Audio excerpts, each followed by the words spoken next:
sortes de difficultés, d'ennuis depuis qu'elle a été créée en 1892. Mais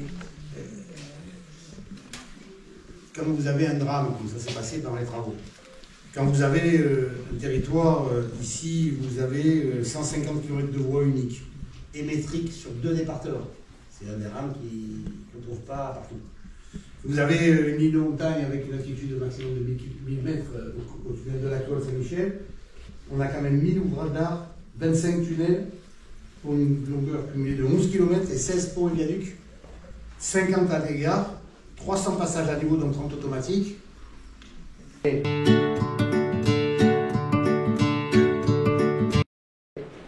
que tous ces ponts, est-ce que tous ces tunnels, est-ce que tous ces ouvrages d'art, ils vont tenir, ils vont résister avec le temps? Est-ce que le vieillissement mécanique et naturel de nos territoires, je sens que l'absence d'entretien a entraîné toutes sortes de difficultés? Est-ce que cette ligne est rentable? Est-ce que, on y va 100 millions.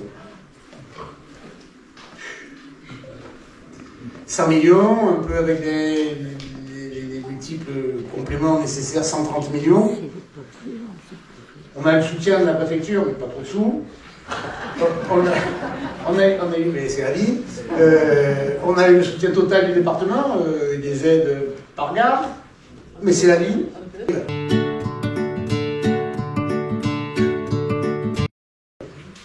Là, dans un territoire comme ici, on s'est dit, bon, il y en a combien d'habitants dans ce secteur? Il y en a combien qui prennent le train? Est-ce qu'on met 100 millions? Ils font ça ou pas? Et donc, c'est une longue discussion que nous avons eue à cause des ouvrages d'art, à cause des rames métriques, qu'on ne trouve pas partout, à cause du décès de cet ouvrier. Je tiens à saluer tous les ouvriers qui travaillent au quotidien, parce que si ça se fait, c'est grâce à vous. Et donc, on a dit tout à l'heure, c'est très important de le souligner. Ce sont des professionnels, et donc avec la variation climatique, le froid, le gel, la pluie, l'humidité, est-ce que ça résiste dans le temps?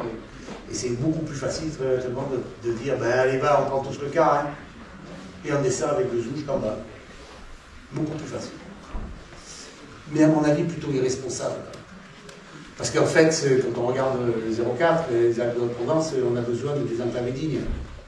On a besoin d'avoir mécaniquement une ligne qui nous permette de monter le plus possible, donc de Nice jusqu'à Digne, et on voit le nombre d'arrêts qu'il y a, de façon à ce que l'on puisse faire en sorte que tous nos habitants, les habitants de la région, puissent, s'ils peuvent habiter un peu ailleurs, descendre rapidement dans le centre-ville de Nice. Et aussi une histoire de venir peut-être aussi, parfois, venir skier à Alos. Donc on a une desserte périurbaine de Nice-Plan du Var, avec une mobilité de pendulaire principalement. On a une desserte fine du territoire et désenclavement du moyen et au pays. Vous pouvez monter la carte que j'ai eue tout à l'heure, si vous m'avez montré, et le service touristique de Nice à Digne-les-Bains. C'est quand même c'est une colonne latérale, ce déplacement. Et quand on regarde tout le territoire, tel qu'il est présenté sur ce petit chemin, hein, qui dit quoi là? Présentation des chemins de fer de Provence. Quand on voit Nice, Lancostière, Alens-Areva, Colomar, Saint-Martin-du-Var, Pont-Charles-Albert, la Vésubie, Malaucène, Villars, Toué, Puget, Entrevaux, Anote, hein? J'arrive, mais j'arrive pas à lire. Puget, mais je vois qu'il y en a qui me prennent. Anote, Saint-André-les-Alpes, on y est, puis après Mauriès, Barème, Mézel et Digne. C'est quand même énormément de population tout le long. Et donc 210 personnes.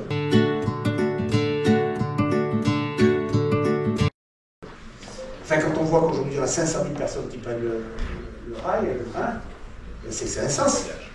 Et que depuis le début de l'année, on va finir à plus de 25%, c'est à 600 000 personnes, enfin voyage. Donc là, ça prouve que ceux qui sont là, ils ne sont pas sur la route, ils ne consomment pas du CO2, ils ne prennent pas de risques, ils arrivent en centre-ville. Et donc, on a apporté une réponse assez chère.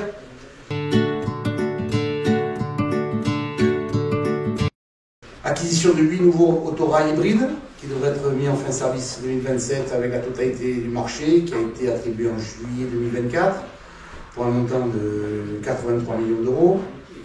Ces trains permettent d'économiser 77% des émissions de carbone par rapport au train actuel.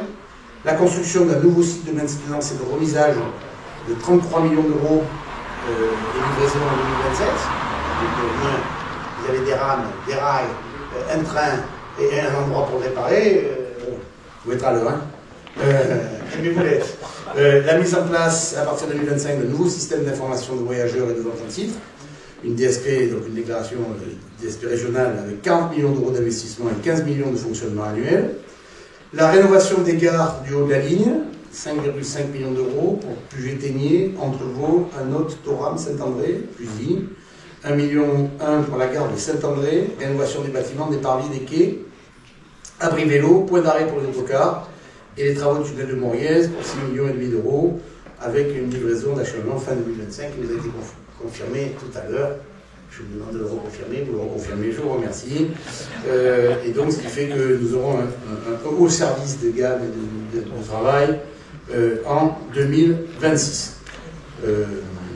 Juste calibrage de l'offre, qualité de service, connexion du train avec les autres modes de déplacement. L'idée étant que tous les gares soient connectés avec soit les bus Zou, soit de toute façon les vélos, pardon. Les vélos et les connexions avec ici à Nice, le tramway et l'aéroport. Donc, honnêtement, c'est plutôt bien pensé. Alors après, je tiens à remercier les ingénieurs, les techniciens, tous ceux qui ont travaillé. Alors après, je discutais avec le président de la communauté en disant merci Renaud d'être là parce qu'on a beaucoup douté. Bon. Oui, c'est long, mais c'est long et pas long à la fois. Il arrive à un drame épouvantable. Qu'est-ce qui s'est passé, comment c'est passé? Il a fallu bien entendu faire toutes les expertises nécessaires et avancer en la matière. Puis après, se poser la question de savoir si les autres tunnels, les autres ponts étaient dans le même état, qu'est-ce qui s'est passé, il faut pas prendre de risques. Après, il faut faire des expertises complémentaires. Après, il faut faire les appels d'offres. Après, il faut faire le marché. Après, il faut faire tout ça. On respecte la loi, monsieur le préfet. Et très honnêtement, là, il s'agit de la sécurité des biens et des personnes. Et la loi, elle est stricte et c'est bien de la respecter. Voilà. Parce qu'on sauve l'être humain. Et donc au moins on est dans les clous. Parfois on se plaint en se disant c'est une contrainte administrative supplémentaire, mais en réalité c'est très bien pour nos concitoyens. Et quand on monte dans nos trains, on est en sécurité, il n'y a pas d'accident. Et donc merci à chacun et chacune d'entre vous.